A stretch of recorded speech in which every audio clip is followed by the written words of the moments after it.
గురువు గారు, కర్మ సిద్ధాంతం అంటే ఏంటి? కర్మ అంటే ఏంటి? ఆచరించడం. ఆచరించినటువంటి పనుల ద్వారా లభించినటువంటి సుకృతమే కానీ దుష్కృతమే కానీ పాపపుణ్యాలు ఏవైతే ఉంటాయో వాటిని బేస్ చేసుకొని మనం అనుభవించేటువంటి ఫలితాలను కర్మ సిద్ధాంతాన్ని నమ్మడం అంటామన్నమాట. కర్మ సిద్ధాంతం గురించి చెప్తారు. అవశ్యం అనుభోక్తవ్యం కృతం కర్మ శుభాశుభం నా భుక్తం క్షీయతే కర్మ కల్పకోటి శతైరపి అంటారు. అంటే నువ్వు చేసుకున్నటువంటి కర్మ, అది పాపకర్మనే కానివ్వండి పుణ్యకర్మనే కానివ్వండి, అవశ్యంగా నువ్వు అనుభవించి తీరవలసిందే. ఏమంటున్నారు? కల్పకోటి శతైరపి, కోటి కల్పములు దాటేంత వరకు అయినప్పటికీ కూడా నీ కర్మ ఏదైతే మిగిలిపోయి ఉంటుందో దాన్ని ఖచ్చితంగా నువ్వు అనుభవించవలసిందే. నువ్వు కాక ఇంకెవరు అనుభవించలేరు. ఎన్ని సంవత్సరాలు ఎన్ని జన్మలు ఎత్తినప్పటికీ కూడా నువ్వు చేసుకున్న కర్మ నిన్ను అనుసరిస్తూనే ఉంటుంది అంటారు.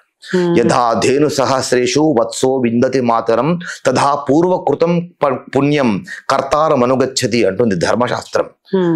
ఏ జన్మనో ఉన్నావు, ఇప్పుడు ఈ జన్మ ఎత్తావు. ఇప్పుడు ఏమనిపిస్తుంది చాలా మందికి, వీడితో పాటే పుట్టినటువంటి వాళ్ళందరూ బాగున్నారు, పితృదోషాలు అనేటువంటి వీడికి ఒక్కడికి ఎందుకు వచ్చాయి, మిగతా కుటుంబంలో చాలా మంది ఉన్నారు వాడికి ఎందుకు రాలేవు అనేటువంటి సందేహాలు వెలుచే అవకాశాలు ఉంటాయి. వీడితో చదువుకున్నటువంటి వాళ్ళందరూ బాగున్నారు వీడికి ఎందుకు ఇట్లా అయ్యింది అనేటువంటి వాళ్ళు ఉంటారు. ఎందుకు అట్లా అవుతుంది వీడికే అంటే వాడి కర్మ, వాడు గత జన్మలో చేసుకున్నటువంటిది ఏదైతే కర్మ ఉందో ఆ కర్మశేషము వాడు ఇప్పుడు అనుభవించి తీరవలసింది. యథా ధేను సహస్రేషు వత్సో విందతి మాతరం. ఇప్పుడు పల్లెటూరులో పుట్టినటువంటి వాళ్ళకు తెలుసమ్మా, సాయంకాలము గోధూళి వేళ అంటారు. ఊర్లో ఉదయం ఏం చేస్తారు, ఆ పశువులు కుట్టంలో నుంచి పశువులన్నిటిని వదిలేస్తారు.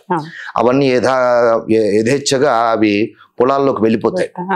అవి మేత మేసుకొని సాయంకాలము తిరిగి ఎవరింటికి వాళ్ళు వచ్చే సమయంలో అప్పుడు ఆ ఊళ్ళో పశువులన్నీ ఒకేసారి వస్తుంటాయి అన్నమాట. ఆ సుందరమైన దృశ్యం అది చూడాలి. పట్టణంలో ఉండేటువంటి అవకాశం లేదు. ఆ గ్రామాల్లోకి వెళ్తేనే అలా అన్ని ఆవులు ఎడ్లు అన్ని కలిసి వస్తుంటే, ఊళ్ళల్లో ఇప్పుడైతే ఎక్కడ పోయినా కానీ రోడ్లు సిమెంట్ రోడ్లు వేసి పెట్టారు కానీ అప్పుడు అన్ని మట్టి రోడ్లు కనుక వాటి గిట్టల నుంచి ధూళి ఇలా పైకి ఎగిరేటువంటి దాన్ని ధూళి దర్శనం అంటారు. దాన్ని చేసుకోవడం చాలా విశేషం.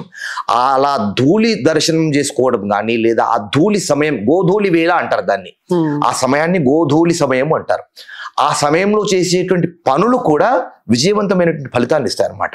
అలా ఆవులన్నీ వచ్చేటువంటి సమయంలో కొట్టంలో ఉన్నటువంటి దూడలను వదిలేస్తారు. వదిలేగానే ఈ దూడలు ఏం చేస్తాయి, తమ తల్లులు ఎదురుగా అక్కడ అన్ని ఆవులుంటే ఎలా గుర్తుపడతాయి? అన్నిటికీ 4 కాళ్ళే, అదే తోక, 2 కొమ్ములు 2 చెవులు అన్ని అట్లాగే ఉంటాయిగా. ఈ దూడకు తన తల్లి అని ఎలా తెలుసు అంటే కేవలం దూడకు మాత్రమే తల్లిని గుర్తుపట్టేటువంటి శక్తి ఉంటుంది. యథా ధేను సహస్రేషు వత్సో విందతి మాతరం. బిడ్డ తల్లిని గుర్తుపట్టినట్టుగా వేల ఆవుల్లో ఉన్నటువంటి తల్లిని బిడ్డ గుర్తుపట్టినగా తథా పూర్వకృతం కర్మ పూర్వకృతం పుణ్యం పూర్వకృతం పాపం ఏదైతే గత జన్మలో నువ్వు చేసుకొని ఉన్నావో అది మిగిలిపోయిందో, నువ్వు ఎన్ని జన్మలు ఎత్తినప్పటికీ కూడా నువ్వు ఏ జన్మలో ఎక్కడ ఉన్నావో ఆ కర్మ, ఆ పుణ్యమే కాని ఆ పాపమే కాని మళ్ళీ నిన్ను ఆశ్రయిస్తుంది. నువ్వు ఒకవేళ గత జన్మలో ఎక్కువ పుణ్యం చేసుకొని నీ జీవితం చాలించవనుకో, నీ పుణ్యశేషం మిగిలిపోయింది. మిగిలిపోయినటువంటి నీ పుణ్యశేషం ఎవరు అనుభవించాలి? నువ్వే అనుభవించాలి. కనుక ఒక అవసరమైనటువంటి కాలంలో ఆ పుణ్యం వచ్చి నిన్ను మళ్ళీ కాపాడుతుంది.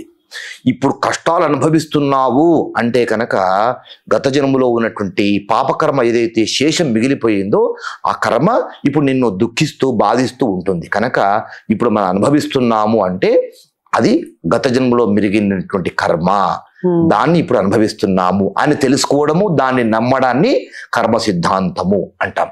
ఇంకా మిగిలిపోయినటువంటి ఆ కర్మ, ఆ పుణ్యం ఏ విధంగా కాపాడుతుంది? ఇప్పుడు చెప్పానుగా, తల్లిని బిడ్డ ఆశ్రయించినట్టుగా రణే వనే శత్రు జలాగ్ని మధ్యే మహార్ణవే పర్వత మస్తకే వా సుప్తం ప్రమత్తం విషమస్థితం వా రక్షంతి పుణ్యాని పురాకృతాని అంటుంది శాస్త్రం. గత జన్మలో మిగిలిపోయినటువంటి పుణ్యము నిన్ను ఈ జన్మలో కాపాడుతుంది. ఎట్లా కాపాడుతుంది? వనే, నువ్వు ఒక వనంలో ఉన్నావు, వనంలో తిరుగుతూ ఉండగా ఒక కాలసర్పం వచ్చి కాటేయబోతూ ఉంది. ఎవరో పక్కన టక్కున లాగేస్తారు. ఒక్క క్షణం అయితే చచ్చేవాడిని అంటారు. ఆ క్షణమే నిన్ను కాపాడినటువంటి ఆ పుణ్యం. వనే రణే, యుద్ధం చేస్తూ ఉన్నావు, నువ్వు ఎదుటి వ్యక్తితో పోరాడుతూ ఉండగా వెనకటి నుంచి ఎవడో బాంబు వేశాడు. బాంబు వేసినప్పటికీ కూడా నువ్వు బతికావు, క్షణంలో చచ్చేవాణ్ణి అంటాడు. రణే, ఆ రణంలో నువ్వు చచ్చిపోతూ కూడా బతికావు, నీ పుణ్యం కాపాడింది. శత్రు జల అగ్ని మధ్య, శత్రువుల మధ్యలో ఉన్నా గానీ, నీళ్ళల్లో కొట్టుకుపోతున్నా గానీ, అగ్నిలో నువ్వు చుట్టుకుపోయినా గానీ అప్పటికి కూడా నువ్వు బతికి బయటపడ్డావు. పేపర్లలో టీవీలలో వేస్తాడు మృత్యుంజయుడు అని వేస్తారు.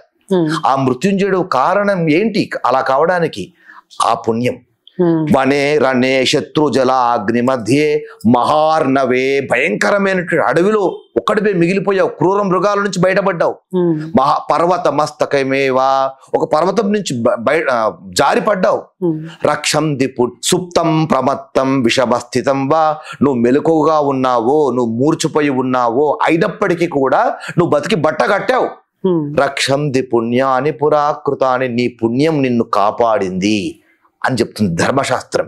కనుక దీన్ని బట్టి మనం తెలుసుకోవాల్సింది ఏంటి? కర్మ సిద్ధాంతం మీద నమ్మకం ఉన్నటువంటి ప్రతి ఒక్కరు కూడా భగవంతుడు మనకు ఈ శరీరాన్ని ఇచ్చాడు, ఇప్పుడు పుణ్యం సంపాదించి పెట్టుకో.